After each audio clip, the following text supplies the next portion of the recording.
बच्चों, आज हम करेंगे worksheet number 74 third to fifth class के लिए और आज की डेट है 29 सितंबर 2020।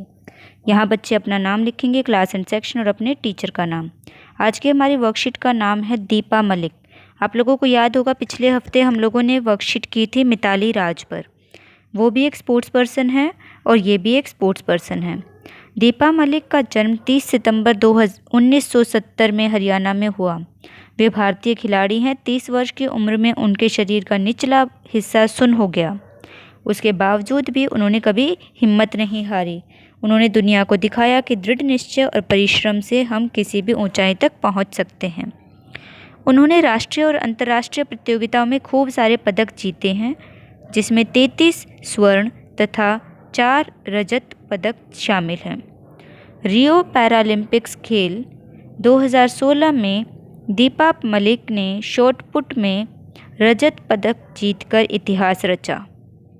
दीपा ने 4.61 मीटर की दूरी तक गोला फेंका और दूसरे स्थान पर रही। पैरालंपिक खेलों में मेडल जीतने वाली दीपा पहली भारतीय महिला बन गई हैं।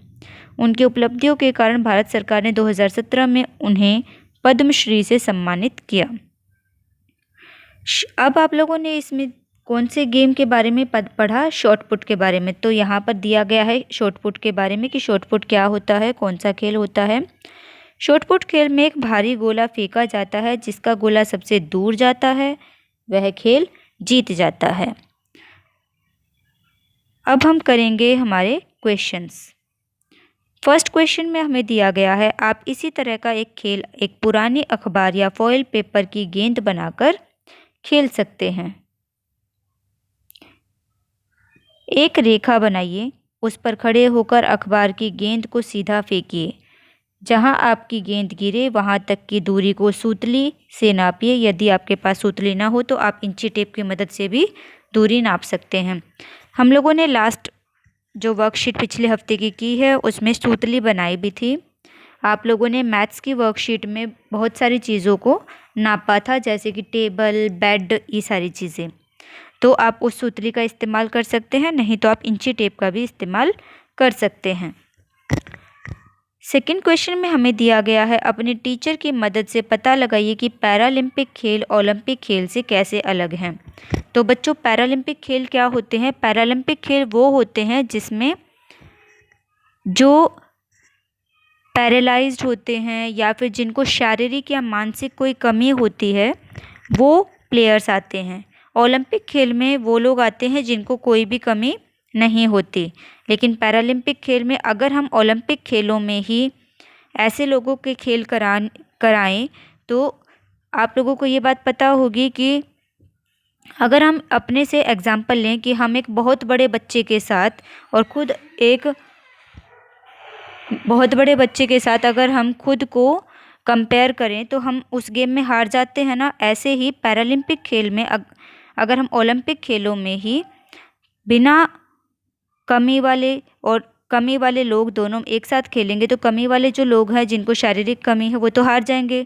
तो उनकी कोई भी ना मेडल मिलेगा, ना वो जीतेंगे, ना उनका नाम होगा। इसलिए सरकार ने ये फैसला लिया कि वो पैरालंपिक और ओलंपिक खेलों को अलग अलग करेंगे और सभी को एक समान अधिकार देंगे सभी चीज़ों को खेलने के लिए। तो अब मैं आप लोगों को कुछ फ़ोटोज़ दिखाने वाली हूँ जिससे आपको और अच्छे से आइडिया हो जाएगा। यहाँ आपको एक पिक्चर दिखाई दे रही होगी। इसमें एक लड़का है जो रेस कर रहा है। बाकी सभी पैरालंपिक या फिर जिनको हम लोग बोल सकते हैं कि आप पीछे पिक्चर्स में और आगे जो लड़का है उसके भी फ़ोटो में आप देख पा रहे होंगे, आगे वाले लड़के की दोनों पैर नहीं हैं और पीछे वाले लड़कों के किसी का एक, किसी के दोनों पैर नहीं हैं। तो ये होते हैं हमारे पैरालंपिक्स गेम। अब आप लोग सोचेंगे अगर हम इन लोगों को सेम जैसे जिनके दोनों पैर सही काम करते हैं उनके साथ दौड़ाएंगे तो ये लोग तो हार जाएंगे। तो इनको बराबर समान अधिकार नहीं मिलेगा, इसलिए हम लोग पैरालंपिक्स गेम करते हैं। तो अब हम आते हैं वापस अपनी वर्कशीट पर। अब हम आते हैं क्वेश्चन नंबर 3 पर। दीपा का जन्म 1970 में हुआ, तो बताइए 2016 में उनकी उम्र क्या रही होगी और अब 2020 में उनकी उम्र कितनी होगी। सबसे पहले हम 1970 से लेकर 2016 तक की एज को काउंट करेंगे और हमारा आंसर आया 46 साल। उसके बाद हम लोगों को क्वेश्चन में पूछा है 2020 में उनकी उम्र कितनी होगी। तो इसको निकालने के दो तरीके हैं, या तो हम 1970 से 2020 तक की उम्र को दोबारा गिने, काउंट करें और हमारी एज आ जाएगी 50 साल, या फिर हम लोग आइडिया लगाएं कि 2016 में 46 साल की हैं तो 2016 से 2020 तक 4 साल हुए, तो 46 से 50 साल की वो अब हो गई। अब हम आते हैं क्वेश्चन नंबर 4 पर। अपनी मम्मी की उम्र का पता लगाइए। क्या दीपा की उम्र और आपकी मम्मी की उम्र में फ़र्क है? कितने वर्षों का अंतर आया?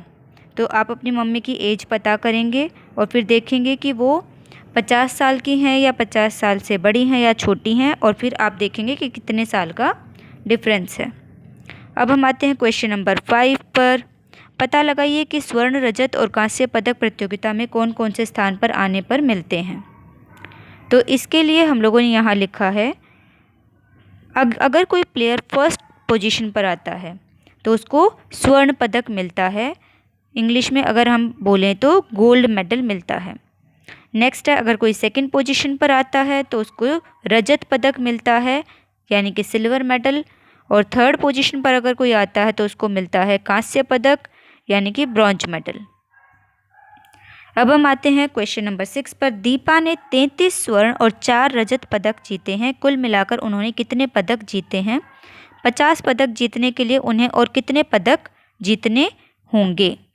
तो इसके लिए हम सबसे पहले टोटल करेंगे 33 और 4 को। टोटल उनके मेडल हो गए 37 मेडल।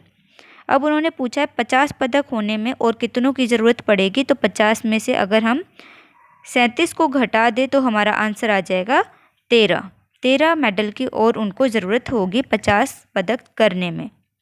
अब हम आते हैं अपने लास्ट क्वेश्चन पर। यदि आपको दीपा के बारे में जानकर अच्छा लगा तो उनके लिए अपनी तरफ से एक सुंदर सा मेडल बनाइए और उनके नाम संदेश भी लिखिए। तो ये आप लोगों के लिए एक आर्ट एंड क्राफ्ट और क्रिएटिविटी आपकी खुद की है इसके ऊपर कि आप एक सुंदर सा मेडल कैसे बनाते हो और आपको उसके बारे में अच्छा लगा, क्या अच्छा लगा और उनको क्या संदेश देना चाहते हैं। सो हमारी वर्कशीट यहाँ पर कंप्लीट होती है।